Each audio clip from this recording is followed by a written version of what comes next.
Captain Lee Daeho was enjoying his morning coffee when the first warning alarm screamed across New Haven Colony. The metallic taste of fear filled his mouth as he dropped the cup, watching it shatter against the floor of the command center. Through the massive viewing windows, dark shapes were cutting through the atmosphere like deadly arrows. "Sir, we have multiple contacts incoming," Sergeant Oh Min-ho shouted from his station, his fingers dancing across the holographic display. 27 ships, configuration unknown, but they're massive. The Veltar settlement below the human colony began to glow with their natural bioluminescence, a sign of distress that Daeho had learned to recognize during his 3 years on this world.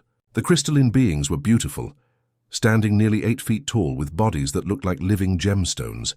Their harmonious songs had become the soundtrack of human life here, filling the air with melodies that could heal both body and soul. "Get me Elder Velthara on the comm," Daeho ordered, but even as he spoke, the first enemy ships were already firing. Brilliant red beams lanced down from the sky, turning the peaceful crystal gardens into fountains of purple fire. "Doctor." Park Min-seo burst into the command center, her lab coat still smoking from a nearby explosion. "Captain, the Veltar are trying to evacuate their young to the deep caverns, but these attackers, they're hunting them down systematically." Through the chaos, a massive ship descended, easily the size of a city block. Its hull was black as space, so itself covered in twisted spikes that seemed to absorb light. Symbols glowed along its sides in angry red script that hurt to look at directly. This was the hegemony, the galactic empire that demanded tribute from every world they encountered. "Open a channel to the lead ship," Daeho commanded, his military training taking over despite the horror unfolding below. The main screen flickered to life, revealing a creature that belonged in nightmares. The hegemony commander stood 9 feet, tall with 4 arms ending in razor-sharp claws. Its skin was the color of dried blood, and where eyes should be, there were only hollow sockets that seemed to drink in light. When it spoke, its voice was like grinding metal. "Humans of this pathetic settlement," it hissed, "you have violated the natural order by befriending these crystal vermin. The hegemony demands absolute submission from all lesser species. Your Veltar friends have poisoned you with their weakness." "These people are under Earth's protection," Daeho shot back, but the alien just laughed, a sound like breaking glass. "Earth is far away, little captain. Today, you learn the price of defying the hegemony." The communication cut off, and the real horror began. The enemy ships spread out across the sky like a plague of metal locusts. Each one carried specialized hunting units, robots designed specifically for extermination. They moved with mechanical precision, herding the fleeing Veltar like cattle. Min-seo was at her station now, trying desperately to coordinate with Earth Command. "The quantum relay is still functional," she called out, her voice cracking with emotion. "I'm getting a connection through the deep space network. Outside, the Veltar were fighting back with everything they had. Their crystal bodies could focus sunlight into devastating beams, and some of the smaller hegemony craft were already falling from the sky in burning pieces. But for every enemy ship destroyed, 3 more took its place. Young Veltar, barely the size of human children, sang their death songs as the hunting robots cornered them. Their pure voices rose above the sound of weapons fire, creating a haunting melody that would echo in Daeho's nightmares forever. "Captain!" Oh Min-ho screamed from his post. "They're targeting the nursery caverns, the entire next generation. Of Veltar is down there." Daeho watched helplessly as massive drill ships descended toward the crystal caves. The hegemony wasn't just conquering this world. They were committing genocide with the efficiency of a factory assembly line. Min-seo was crying now. Purple Veltar blood splattered across her face from when she'd tried to help wounded survivors reach safety. "Earth Command, this is New Haven Colony," she whispered into her headset. "Emergency priority Alpha. The Veltar are being exterminated. Repeat, complete species extinction in progress." The last of the crystal being's songs was fading now, replaced by the mechanical whirring of hegemony harvesting equipment. They were collecting Veltar crystal fragments, probably to sell as decorations in some distant market. "They're jamming." "How communications?" Min-seo reported, her voice barely audible. "The transmission is breaking up. As the final Veltar Elder fell to hegemony weapons, its body shattering like precious glass, the communication array exploded in a shower of sparks.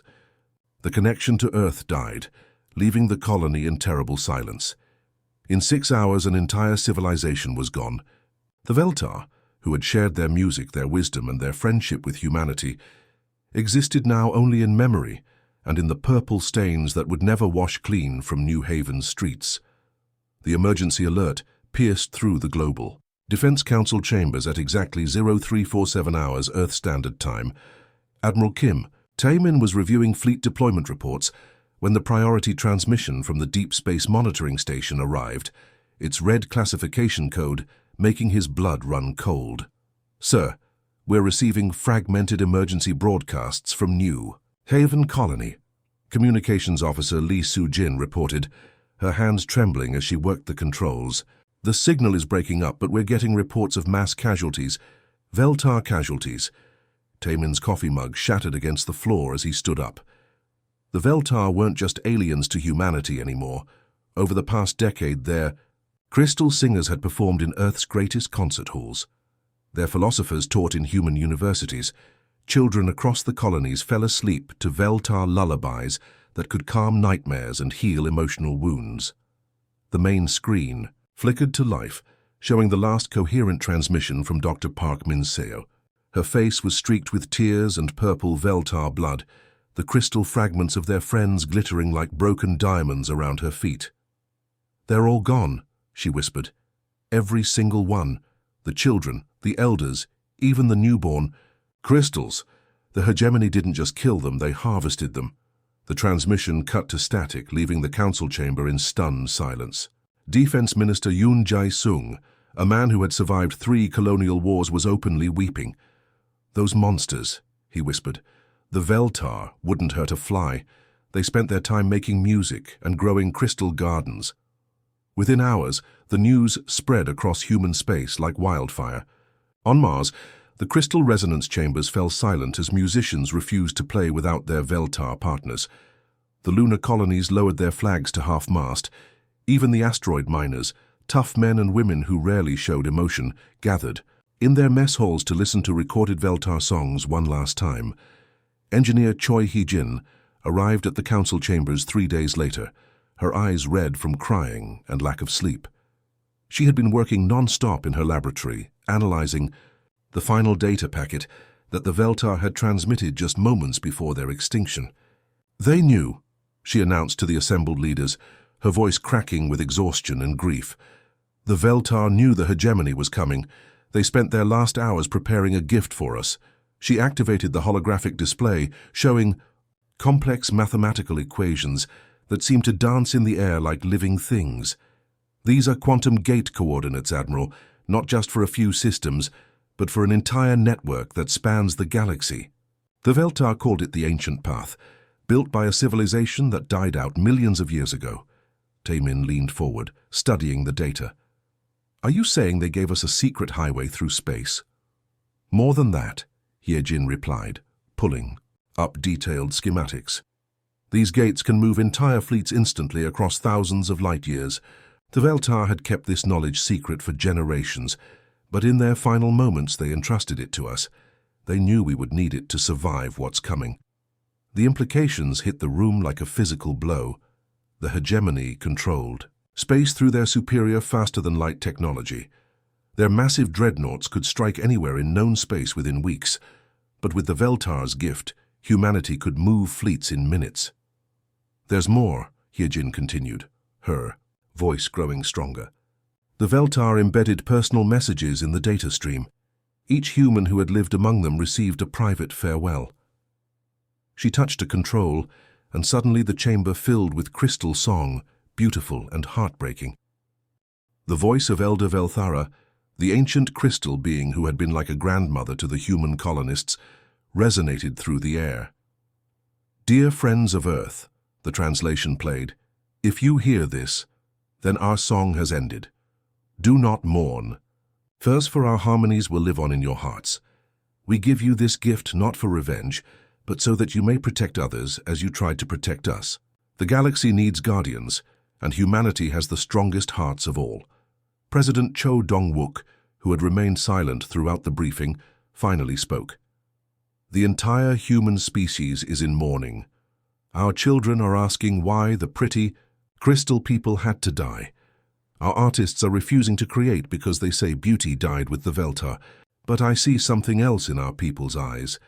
He gestured to the screens showing footage from across human space. On Earth, massive crowds gathered in silent vigils, holding crystal fragments and singing Veltar songs. On the frontier worlds, colonists were welding armor plating to their farming equipment and teaching their children to shoot. Even the peaceful research stations were requesting military advisors. Anger, Taimin said quietly. I see it too. Humanity is getting angry. The 30-day mourning period that followed was unlike anything in human history. Every radio station, every holovision channel, every communication network carried the same content. Veltar music, memories, and testimonials from humans who had known them. The crystal being's philosophy of peace and harmony was discussed in every classroom, every workplace, every home. But beneath the grief, something cold and calculating was taking shape. Military recruitment offices reported lines stretching for blocks. Engineering schools saw applications triple as young people demanded to learn how to build warships. The phrase, "Remember the Veltar," began appearing on walls, in messages, and, whispered in the corridors of power, the galaxy had killed humanity's friends. Soon it would learn the price of that mistake. General Park Jun-ho stood on the observation deck of Lunar Station, watching thousands of construction robots work around the clock in the shipyards below. The sight was both beautiful and terrifying. Massive skeletal frames of warships stretched as far as the eye could see, each one incorporating technology that shouldn't have existed for another century. Sir, the 15th Phantom vessel just completed its shakedown cruise, reported Colonel Bae Sung-min, his aide-de-camp. The quantum phase generators are working perfectly. Our test ship completely vanished from all known sensor arrays. Jun-ho nodded grimly. The Veltar's final gift had unlocked secrets that human scientists were still struggling to understand. These weren't just invisible ships, they were vessels that could slip between the layers of reality itself. When phased, they existed in a parallel dimension where normal physics barely applied. In the construction bay nearest to the observation deck, workers were installing the heart of humanity's new war machine. The quantum phase drive looked like a crystal sculpture, its Veltar-inspired design both elegant and deadly. When activated, it would allow an entire battleship to become a ghost, passing through solid matter and enemy shields as if they didn't exist. How many ships do we have operational? Jun-ho asked, though he already knew the numbers by heart. 200 Phantom vessels completed, sir. Another 500 in various stages of construction. The automated factories in the asteroid belt are working at maximum capacity. Sung-min paused, checking his datapad. And, sir, we've received confirmation from the outer colonies. Every human settlement is contributing to the war effort. The outer colonies had surprised everyone. Farming worlds were converting their agricultural robots into manufacturing units. Mining stations were reshaping their equipment to forge weapons. Even the scientific research outposts had joined the effort, their brilliant minds focused on one goal, making the hegemony pay for what they'd done. Deep in the Lunar Station's intelligence center, Dr. Yoon So-young was hunched over her workstation, surrounded by floating holographic displays showing intercepted alien communications. Dark circles under her eyes showed she hadn't slept properly in weeks, but her dedication was absolute. "General, you need to see this," she called out as Jun-ho entered the secure facility. The room hummed with quantum computers working to decode hegemony transmissions, their processing power boosted by Veltar crystalline components. So-young activated her main display, showing a massive alien space station shaped like a twisted pyramid. This is the hegemony's primary military base, the Dominion Spire. It's where their entire high command gathers once every solar cycle for something they call the Festival of Dominion. The display zoomed in, revealing thousands of hegemony warships docked around the station like metallic parasites. Each vessel was a monument to destruction, bristling with weapons that could crack planets. The largest ships were mobile fortresses, carrying enough firepower to glass entire star systems. They celebrate their victories by bringing trophies from conquered worlds, So Young continued, her voice filled with disgust. Artifacts aren't sometimes even living specimens from species they've enslaved. According to these intercepts, they're planning to display Veltar crystal fragments as centerpieces for this year's festival. Junho's hands clenched into fists. The idea of Veltar remains being used as party decorations made his blood boil. When is this festival? 4 months from now, but here's the important part, sir. During the celebration, their entire fleet powers down non-essential systems. They consider themselves completely safe inside their home territory. No enemy has ever penetrated this deep into hegemony space. The intelligence officer brought up tactical displays showing the hegemony's defensive perimeter. Layer upon layer of sensor networks, patrol fleets, and automated defense platforms surrounded their core worlds. It would take a conventional fleet years to fight through these defenses, and by then the enemy would be long gone. But phantom ships could phase right through their defenses, Junho realized, a cold smile spreading across his face. Exactly, sir. While they're celebrating their dominance, toasting with wine made from the tears of conquered species, we'll materialize right inside their formation. They'll never see us coming. Across the solar system, humanity's war machine was growing stronger by the day. On Mars, the great foundries were churning out weapons that combined human engineering with Veltar quantum principles. Plasma cannons that could fire through dimensional barriers, missiles that existed in multiple realities simultaneously, armor plating that could phase in and out of existence to deflect incoming fire. The asteroid belt had been transformed into a vast manufacturing complex. Robot swarms originally designed for mining now carved raw materials from space rocks and shaped them into instruments of war. Entire asteroids were being hollowed out and converted into mobile weapons platforms. But perhaps the most impressive sight was Earth itself. The homeworld had become a fortress, its orbital space filled with defensive platforms and shipyards. The blue planet that had once been a symbol of peace and life was now the beating heart of humanity's war effort. In the deep space monitoring stations, human technicians worked alongside modified Veltar quantum computers, tracking hegemony movements across the galaxy. Every ship position, every supply route, every communication was being catalogued and analyzed. Humanity was learning everything about their enemy. Sir, Sungmin approached with another report. The Psychological Warfare Division has completed their project.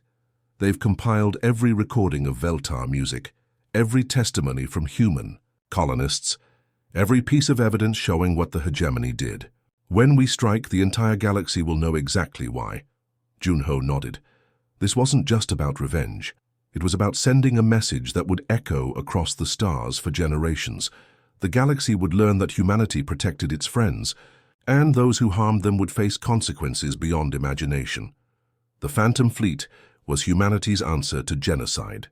Soon the hegemony would discover that some ghosts were very, very real. Commander Nam Jiho floated in the bridge of the Phantom flagship, Veltar's Revenge, watching the tactical display show their target just ahead. The Dominion spire loomed before them like a twisted mountain of black metal, surrounded by thousands of hegemony warships celebrating their festival of conquest. Alien music drifted through space, a horrible cacophony that sounded like screaming mixed with grinding metal. All ships, maintain phase lock, Jiho whispered into his headset.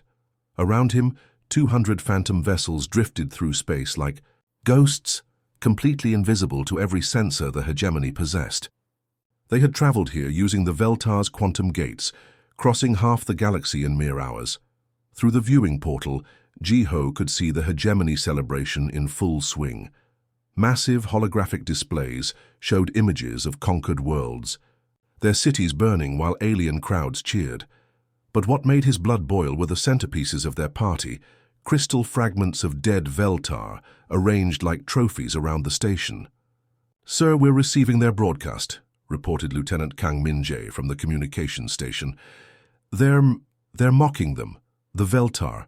They're calling them crystal insects and showing recordings of the massacre. On the main screen, hegemony officers were laughing as they displayed footage from New Haven Colony. Jiho watched his friends die again, saw Dr. Park Min-seo's final moments, witnessed the systematic extermination of an entire species while aliens raised their glasses in celebration. "Enough," Jiho said quietly, his voice carrying across the bridge like ice. "Signal all ships. Begin materialization sequence. Today, the hegemony learns what happens when you murder humanity's friends." The Phantom Fleet began to phase back into normal space, appearing like deadly flowers blooming in the darkness. One moment the hegemony vessels were alone, celebrating their dominance. The next, they were surrounded by 200 human warships that had materialized inside their defensive formations. "What in the seven hells?" screamed a hegemony commander on the open channel, his four-armed form spinning in panic as human ships appeared all around his dreadnought. "This is Commander Nam Jiho of the Earth Defense Force," Jiho broadcast across all frequencies, his voice cutting through the alien panic like a sword. "You destroyed our friends. You celebrated their deaths. You turned their remains into party decorations. Today, humanity shows you the price of genocide." The first salvo from the Phantom Fleet lit up space like a newborn star. Human weapons, enhanced with Veltar quantum technology, punched through hegemony shields as if they were made of paper. The alien ships, powered down for their celebration, couldn't raise their defenses fast enough. "Target the command ship first," Jiho ordered, watching as the massive hegemony flagship tried desperately to bring its weapons online. The one displaying Veltar fragments as trophies. 3 Phantom destroyers phased directly through the alien ship's hull, emerging inside its command center. The hegemony crew had just enough time to scream before human plasma cannons turned their bridge into superheated gas. The mighty warship, pride of the hegemony fleet, died without firing a single shot. Across the battlefield, similar scenes played out as human ships used their phase technology to devastating effect. They would materialize inside enemy formations, fire at point-blank range, then phase out before return fire could hit them. The hegemony fleet, caught completely off guard, was being systematically destroyed. "Sir, we're getting emergency transmissions from hegemony worlds," Kang Min-jae reported, his voice filled with grim satisfaction. "Other Phantom fleets are hitting their major bases simultaneously." Jiho nodded. This wasn't just one battle. It was a coordinated strike across 12 star systems. Every hegemony world that had participated in the Veltar genocide was under attack. Admiral Kim Tae-min had planned this operation with surgical precision, targeting only those responsible for the massacre.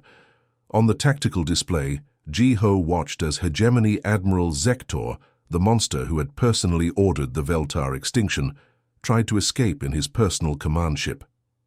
The alien's vessel was a work of art in its own twisted way, covered in the bones of conquered species, and powered by engines that burned the essence of dead worlds.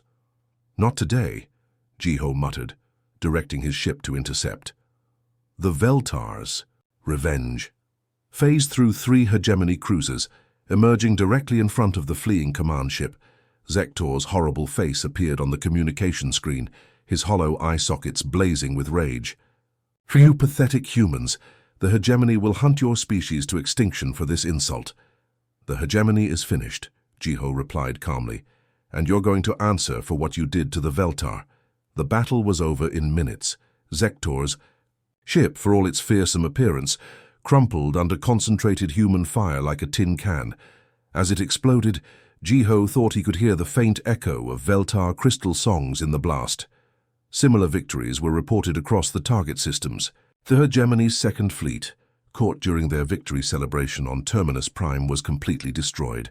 The third fleet, toasting their conquest of the Andorian colonies, never got their shields up. One by one, the military forces responsible for countless genocides were being erased from existence. "Sir, Hegemony High Command is broadcasting surrender." "Terms," Kang Min-jae announced. "Ignore them," Jiho ordered. "We didn't come here to accept surrenders. We came here to make sure they never celebrate genocide again." The Phantom Fleet continued their work with mechanical precision. Every hegemony officer who had participated in the Veltar massacre was identified and eliminated. Every ship that had fired on crystal settlements was destroyed. Every base that had processed Veltar remains was reduced to cosmic dust. Within 6 hours, the military might of the hegemony was broken. Their fleets were scattered wreckage drifting through space. Their commanders were dead. Their empire, built on the suffering of countless species, was crumbling like a house of cards. As Jiho watched the last hegemony stronghold explode in brilliant fire, he activated the fleet-wide communication system. "This message is for every species in the galaxy," he announced. "Humanity remembers its friends. We protect those who show us kindness, and those who harm the innocent will face justice, no matter how powerful they think they are. The Veltar are gone, but their memory lives on in our actions. Let this be a lesson to anyone who thinks genocide is acceptable." The Phantom Fleet began to phase out, their mission complete. Behind them, 12 hegemony worlds burned, their dreams of dominion turned to ash and regret. Lieutenant Kang Yu-jin walked slowly through the crystalline memorial garden, his boots making soft crunching sounds on the path made of crushed Veltar fragments. 2 years had passed since the reckoning, and the memorial built where New Haven Colony once stood had become the most sacred place in human space. The artificial crystals towered around him like frozen music, each one carefully grown to match the harmonic frequencies of the original Veltar settlements. As he moved deeper into the garden, the crystals began to resonate, filling the air with the hauntingly beautiful songs of a dead civilization. These weren't recordings, but actual quantum echoes preserved in the crystal matrix, allowing the Veltar voices to sing for eternity. "They sound just like I remember," whispered Dr. Park Min-seo, approaching from behind one of the larger crystal formations. She had survived the massacre, barely, and now served as the memorial's chief curator. Her hair had gone completely white in the years since New Haven's fall, but her eyes still held the same determination that had helped her send humanity's final warning to Earth. Yu-jin nodded, touching one of the smaller crystals. Immediately, the voice of a young Veltar filled his mind, singing a lullaby that could calm the worst nightmares. "My daughter listens to these songs every night," he said softly. "She says they help her sleep without being afraid." Above them, the orbital defense platforms that now surrounded the memorial system hummed with quiet power. No one would ever again threaten this sacred space. The automated Guardian fleets that patrolled the outer system carried clear instructions: approach with respect or don't approach at all. In the distance, a small convoy of alien ships was requesting permission to visit the memorial. Yu-jin recognized the sleek organic curves of Zephyrian vessels. The butterfly-like aliens had been one of the first species to reach out to humanity after the hegemony's fall, offering friendship and trade agreements. "Permission granted," Yu-jin spoke into his communicator. "Direct them to landing platform 7, standard protocols apply." The Zephyrians had learned, as had dozens of other species, that humanity was nothing like the hegemony. Where the fallen empire had demanded tribute and submission, humans offered protection and partnership. The galaxy was slowly healing from centuries of hegemony oppression, and new alliances were forming every day. As the alien visitors landed, Yu-jin watched their delicate winged forms emerge from their ships. They moved with the careful reverence of pilgrims, carrying offerings of their own crystalline art to add to the memorial. This had become a common sight. Species from across the galaxy bringing gifts to honor the Veltar and show respect to their human protectors. "Lieutenant," called out Sergeant Lim Hae-won from the communications center, "we're receiving a priority transmission from Admiral Kim Tae-min. He says it's about the scattered hegemony remnants." Yu-jin made his way to the comm center, where the Admiral's weathered face appeared on the main screen. Behind him, the bridge of the flagship Eternal Vigilance bustled with activity as the Phantom Fleet continued its peacekeeping missions across human space. "Lieutenant, we've received confirmation from our deep space scouts," Taemin reported. "The last organized hegemony fleet has been located hiding in the Void Nebula. 300 ships, mostly damaged, but they're trying to rebuild their forces." The news didn't surprise Yu-jin. Despite humanity's devastating victory, pockets of hegemony forces had escaped into the galaxy's darkest corners. Most had simply dissolved, their crews abandoning military life to become pirates or refugees. but some still clung to their old dreams of conquest. "Are they a threat, sir?" Eugene asked. "Not to us," Taemin replied with a grim smile. "But they've been raiding civilian colonies, taking slaves and resources. The Corvan Trade Federation has requested our assistance. It seems these hegemony remnants made the mistake of attacking one of their settlements." Eugene understood. The galaxy had learned that humanity's protection extended beyond just human colonies. Any species that approached Earth with peaceful intentions found themselves under the umbrella of human military might. The Phantom fleets didn't just defend human space anymore. They were the galaxy's guardians, against those who would prey on the innocent. "We'll be moving out within the hour," Taemin continued. 3 Phantom squadrons should be enough to handle what's left of them. The galaxy needs to know that the hegemony's reign of terror is truly over. As the transmission ended, Eugene returned to the memorial garden. The Zephyrian visitors were placing their crystal offerings around the central monument, their own songs harmonizing with the eternal Veltar chorus. The sight filled him with a complex mixture of sadness and pride. The central monument was the most beautiful thing Eugene had ever seen. Rising 300 feet into the sky, it was a perfect replica of Elder Velthara, the ancient crystal being who had been like a grandmother to the human colonists. Her crystalline form caught the light of the system's twin suns, creating rainbow patterns that danced across the memorial grounds. At the base of the monument, words were carved in every known language, including the harmonic script of the Veltar themselves. Here lived a people who chose friendship over fear, music over war, beauty over conquest. They are gone, but their songs will echo through eternity. Humanity remembers.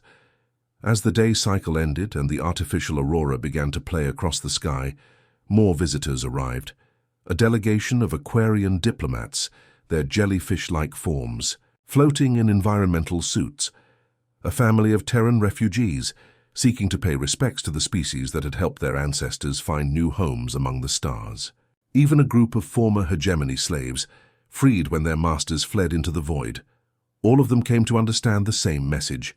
In a galaxy that had known nothing but conquest and oppression for centuries, humanity offered something different. Protection for the weak, friendship for the peaceful, and swift justice for those who would harm the innocent. "Sir," Lim Haiwan called out from the communication station, "we're receiving the evening transmission from Earth Command." Eugene nodded. Every day at sunset, Earth broadcast the same message to every corner of the galaxy. It was simple, direct, and had become as famous as any declaration in galactic history. The voice of President Cho Dong-wook filled the memorial garden. "This is Earth, speaking to all peoples of the galaxy. We remember our friends. We do not forget their killers. The Veltar taught us that every voice in the cosmic song matters, that every life has value, that peace is worth fighting for. Their song has ended, but ours continues. To those who seek friendship, our arms are open. To those who would harm the innocent, know that humanity is watching." As the message echoed across the memorial, the crystals sang louder, their harmonies carrying the words into space where they would travel for generations. The Veltar were gone, but their legacy lived on in humanity's fierce dedication to protecting those they loved. The end.